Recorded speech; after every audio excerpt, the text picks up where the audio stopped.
Quais são as principais fontes de energia do Brasil hoje? E o que está em jogo quando se discute mudanças na nossa matriz energética? No Cidades e Soluções de hoje, o repórter Rodrigo Carvalho traz novas e importantes informações sobre esse assunto estratégico.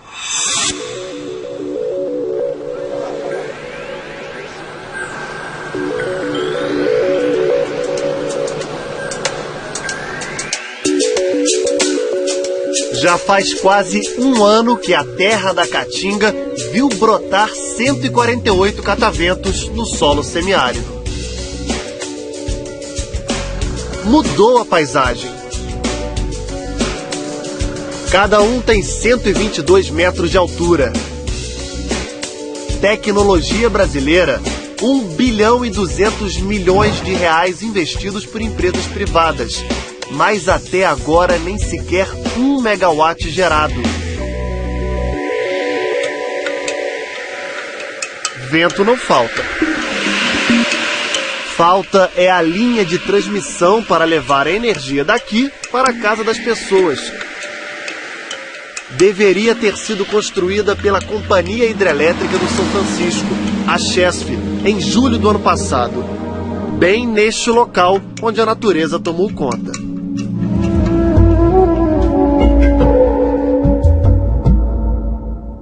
A companhia já foi multada em 12 milhões de reais pela Agência Nacional de Energia Elétrica, por ter administrado mal os prazos. A Chesf coloca a culpa no IPHAN da Bahia, que ainda não teria emitido um documento autorizando a construção. Mas o IPHAN garante que a construção está liberada desde o dia 14 de março. A Chesf alega que a permissão é só para um trecho. O imbróglio jurídico deixa o aerogerador quase parado. E se gira um pouco, bem devagar, é por causa de uma manobra técnica da empresa para que a máquina não dê defeito. Diferente do estágio natural, procurando o vento, elas ficam fugindo do vento e ficam com o freio acionado na sua capacidade quase total, permitindo apenas uma pequena rotação que é para as engrenagens não serem danificadas num lugar específico. Os aerogeradores no quintal de casa não eram um desejo dos moradores. Cada família recebe R$500 por mês de indenização. Melhoraram de vida, mas ainda estão sem entender. Não era para o catavento girar? Fica paradinho aí. Toda hora que ela tá parada. Hoje a piada mais batida do sertão é de que é mais fácil ver chuva do que o parque eólico funcionando. A energia que hoje está parada aqui no sertão da Bahia, no maior complexo eólico da América Latina, poderia abastecer uma cidade do tamanho de Brasília. Esse aqui não é um problema isolado. Segundo a Associação Brasileira de Energia Eólica, ao longo deste ano, 50 parques como esse vão ficar prontos. Mas as construções das linhas de transmissão que vão atendê-los já estão atrasadas.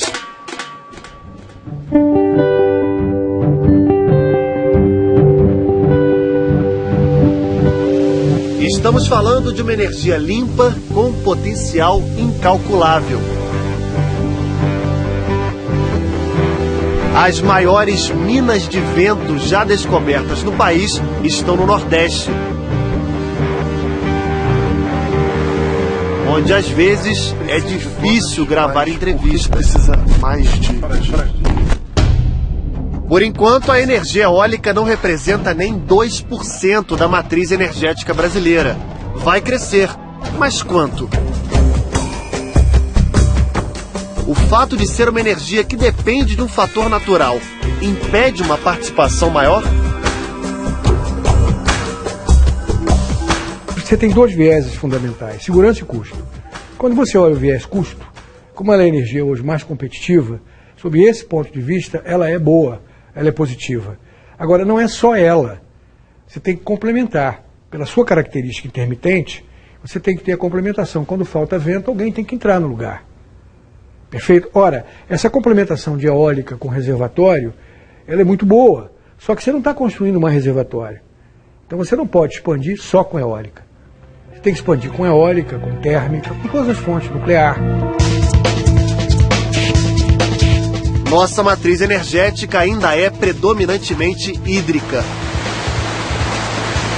Mas a energia gerada pela força da água está passando por mudanças. É que a era do progresso a qualquer custo fez surgir nas últimas décadas hidrelétricas como essa, de Furnas, no interior de Minas Gerais. Com reservatórios gigantescos, esse tem capacidade para 23 milhões de metros cúbicos. Uma forma de estocar energia e garantir geração estável, mesmo sem chuva. Só que o impacto ambiental e social para alagar uma área como essa é grande. Na usina de Itaipu, por exemplo, que é a maior geradora de energia elétrica do mundo e responsável por 1/6 do abastecimento do Brasil, 8.500 propriedades rurais e urbanas ficaram debaixo d'água, só do lado brasileiro. Com o rigor de leis ambientais recentes, usinas de reservatório não devem mais existir no país.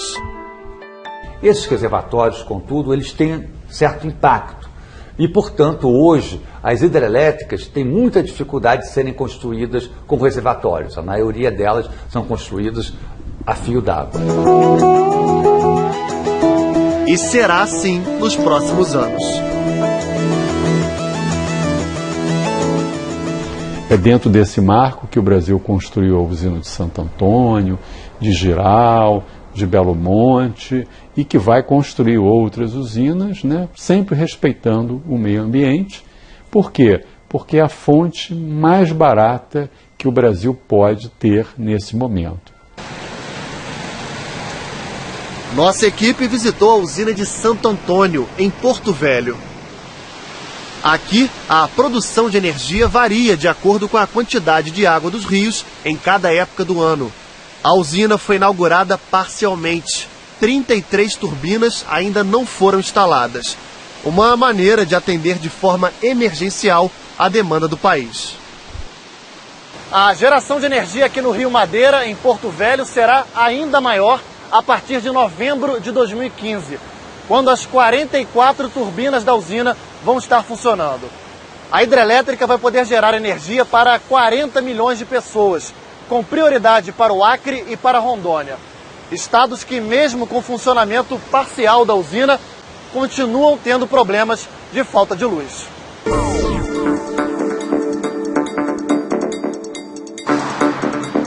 No prédio de classe média alta da capital rondoniense, com apartamentos de mais de R$500 mil com vista para a hidrelétrica, o zelador conta que os moradores ficam sem luz pelo menos uma vez por semana. Falta energia, para tudo, queima as coisas dos moradores do prédio e o mais que prejudica é o elevador.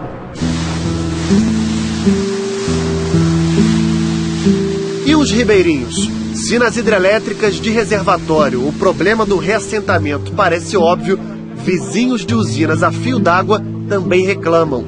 Dizem que o rio, de onde sai o sustento da maioria aqui, está diferente. Nesse ponto aqui do Rio Madeira, os diretores da usina de Santo Antônio dizem que não existe mais influência da hidrelétrica na força da correnteza. Os moradores discordam. Dizem que depois da construção da usina, a água do rio ficou mais agitada. E aqui, a 5 quilômetros de distância da hidrelétrica, as encostas estão cedendo. Os moradores culpam a presença da hidrelétrica. O deslizamento em decorrência da força d'água é tanta que hoje vocês estão vendo essa cratera, que antes, há 60 anos, há 35 anos atrás não existia. E hoje está aqui. É uma prova existencial de que foi por conta, sim, da usina de Santo Antônio. Nenhum desses processos que têm acontecido hoje vem acelerados ou sendo causas da usina. Não, isso é um efeito natural e que vai continuar. A usina nem vai piorar e nem vai melhorar essa situação.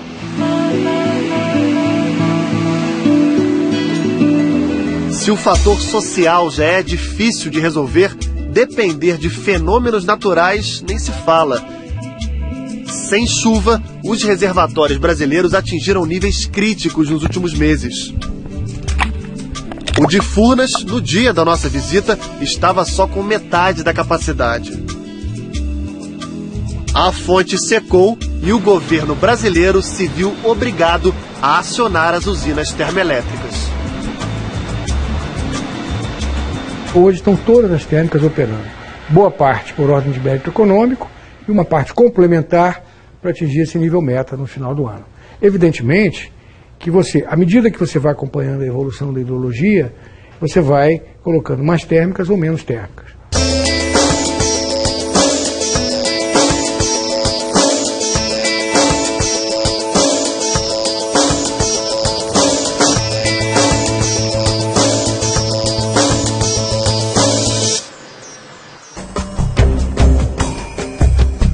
A fumaça branca anuncia. Nunca houve, no passado recente, mais recente, a utilização de térmicas com tanta intensidade e por um período longo, de outubro até agora. Não choveu como se esperava, os reservatórios secaram e foram usinas como essa que garantiram o primeiro semestre sem maiores transtornos.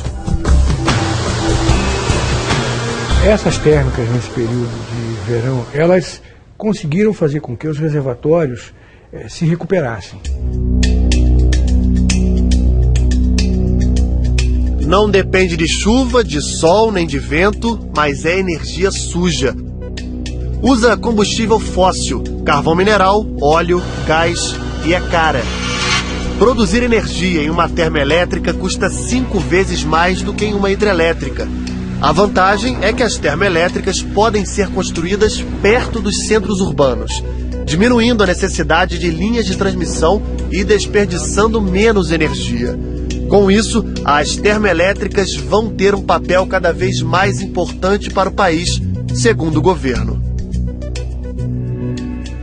Eu creio que a termoelétrica terá uma participação crescente no momento que não se constrói hidrelétricas com reservatórios, porque você tem de alguma forma compensar a ausência do reservatório.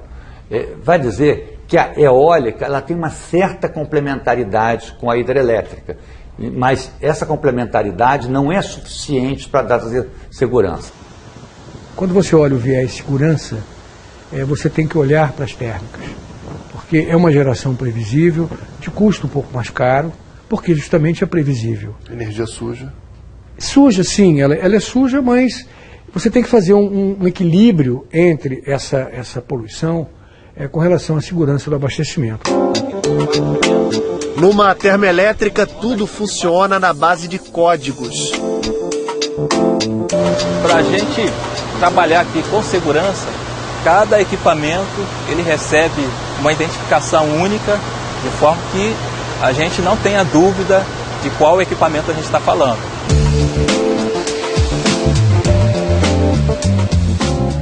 Essa daqui é a maior termoelétrica a gás natural do Brasil.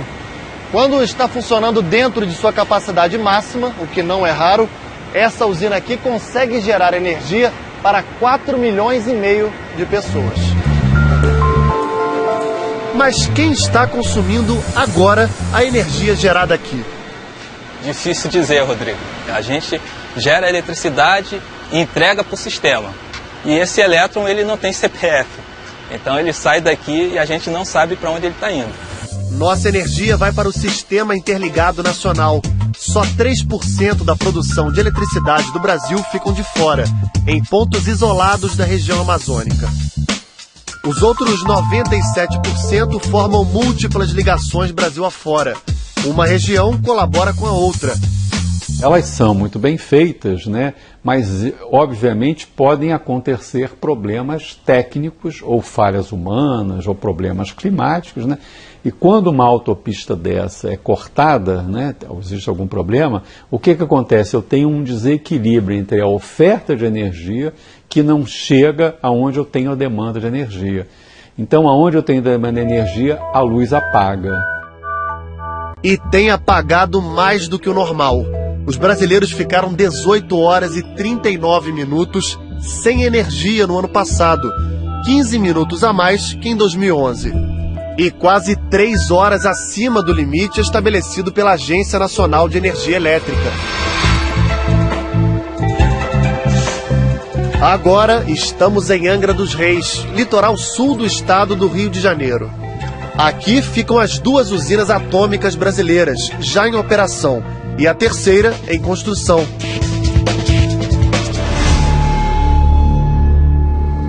O acidente na central atômica de Fukushima, no Japão, em março de 2011, fez o setor nuclear mundial redefinir estratégias.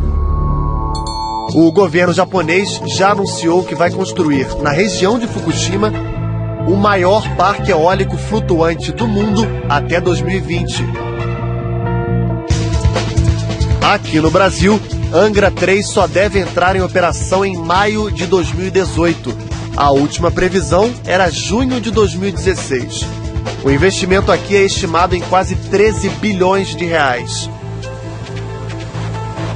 É importante que o Brasil tenha alternativas térmicas, né? E dentro das alternativas térmicas, a nuclear preenche uma parcela importante, porque o combustível nuclear, o urânio, que é usado como combustível nuclear, ele é barato. O Brasil tem urânio, o Brasil tem muito urânio, existem reservas muito importantes. Hoje, com as reservas conhecidas de urânio, o Brasil tem a 6ª reserva mundial de urânio.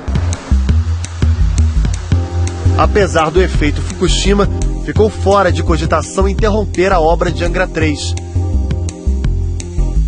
Nossa equipe apurou que um relatório do governo, divulgado 5 anos antes do acidente em Fukushima, previa, num cenário de bom crescimento econômico, a construção de 8 usinas nucleares no Brasil. Um outro relatório oficial, de setembro do ano passado, também da empresa de pesquisa energética, não fala mais em novas usinas. Cita só o término da construção de Angra 3. Como até todos os países fizeram, no Brasil, disse, vamos avaliar qual seria o impacto. Desacelerou um pouco. Desacelerou todo, vamos estudar, vamos ver qual é o impacto. Aqui na região, o acidente em Fukushima fez surgir um plano B em caso de emergência, que prevê a construção de cais em 2 praias. Eles permitiriam que 15 mil pessoas deixassem Angra dos Reis pelo mar. É o que a Eletronuclear chama de Plano Fukushima. O plano, ele retira preventivamente 3 quilômetros e, se houver necessidade, tira pessoal do raio de 5 quilômetros. Então, nos pontos de 5 quilômetros a leste, Frade, e a oeste, Praia Vermelha, desenvolveu-se um projeto para estender o cais existente, alargá-lo, colocar pontos de triagem, de modo que as embarcações aqui da região, seja de lazer, seja de pesca ou embarcações de marinha, possam ajudar na retirada, na alternativa pelo mar. O controle para entrar em uma usina nuclear é rígido. Para entrar na sala de controle, mais regras. É neste outro prédio que está o rigor máximo de uma usina nuclear. Só entra aqui quem assina termo de responsabilidade e aceita carregar um aparelho como esse, que mede o nível de radiação no corpo da pessoa. É que dentro destes galpões estão os chamados rejeitos radioativos. São 6.000 caixas como essas com material de média radioatividade. As caixas guardam ferramentas, botas de trabalhadores, macacões, todo o lixo gerado pela usina. E em 2020, para onde vai o novo volume de lixo radioativo gerado pelo Brasil? É uma questão política. O Brasil não decidiu ainda o que fazer com isso. Isso é uma política de Estado, uma política de governo que vai decidir o que fazer com isso. O nível de radiação considerado seguro para um ser humano é de até 50 mil microsieverts por ano. Nos 2 primeiros meses deste ano, os trabalhadores das usinas de Angra dos Reis receberam 3 microsieverts, menos do que é emitido em alguns exames médicos. Na hora de sairmos do prédio, o dosímetro marcava 0.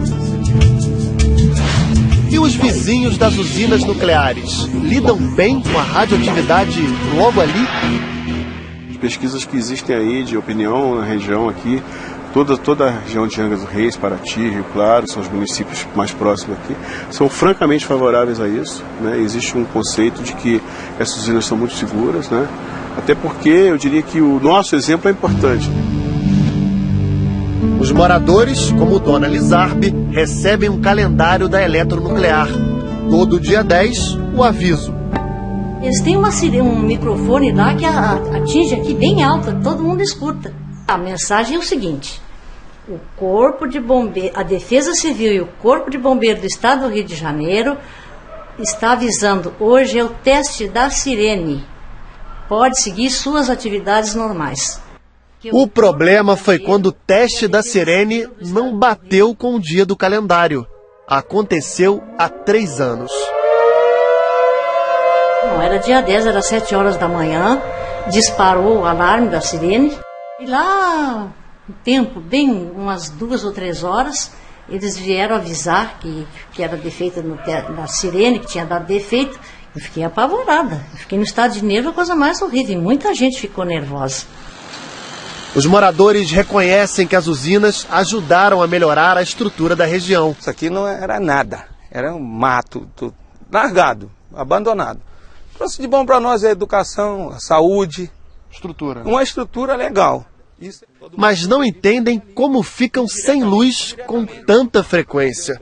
Que eles mesmos falaram que nós estamos dentro da área de risco a 5 quilômetros da usina e nós vivemos nessa falta de energia aí, que eu te falei já. Por quê?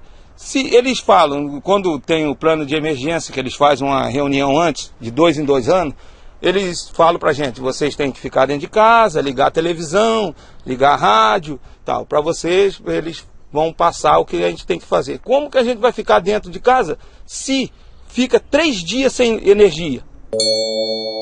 4 entrevistados desta edição do Cidade e Soluções provavelmente não estão assistindo ao nosso programa agora. Como o seu José, vizinho do Parque Eólico parado no sertão da Bahia, que mostramos no início do programa. A luz de velas todas as noites não é por romantismo. Dá licença. Pode entrar aí à vontade, vocês verem as coisas aqui. O senhor nunca teve energia elétrica? Nunca teve energia elétrica. Nem por uma semana? Não. Isso aqui eu comprei 2 quilos de toicinho para fazer um catador. E a carne a mulher comprou ontem. Cadê eu peguei, joguei um salzinho nela, mas dela aguentar para amanhã. E fica aí, guarda fica aí. Fica aí, Aí o guardador dela, a geladeira dela é essa aí. Não tem outro jeito.